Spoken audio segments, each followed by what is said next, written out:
Lai eiro ieviešana nesagādātu nepatīkams pārsteigums, eksperti mudina uzņēmējus pārēju uz jauno valūtu gatavoties saulaicīgi. Kompānijas Unikredit un Nacionālās ziņu aģentūras Leta rīkotajā konferencē Eiro ieviešanas process Latvijā, ko tas nozīmē uzņēmumam, dažādu nozaru pārstāvji pārunāja praktiskos izaicinājumus, kas gaidām pārējot uz eiro. Lai būtu vienkāršāk saprast, kāpēc visi bāžas no eiro ieviešanas, tad mums ir ļoti vienkāršs princips. Lai nebūtu bažas par kaut ko, tad vienkārši vajag zināt, kādi ir zemūdens akmeni un kādi ir ieguvumi no ieviešanas. Par savu eiro ieviešanas pieredzi pasākumā stāstīja gan kaimiņi, igauņi, gan citu valstu pārstāvji. Eiro ieviešanas pieredze ir arī vairākiem Latvijas uzņēmumiem, kuri to guvuši strādājot pie procesa Igaunijā.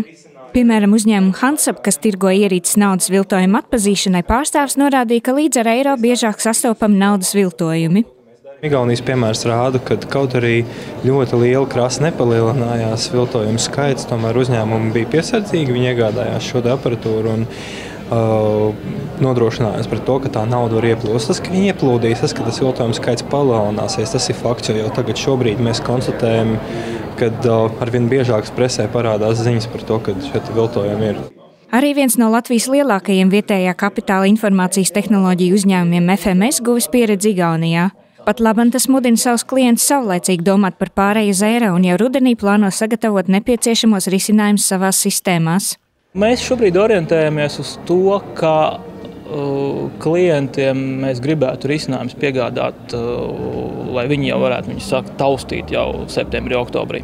Tas nozīmē, ka klienti jau sāk pierast ar šādiem risinājumiem, sāk testēt viņus savās testu vidēs, lai tiešām tas 31. decembris tad paietu bez kaut kādiem pārpratumiem.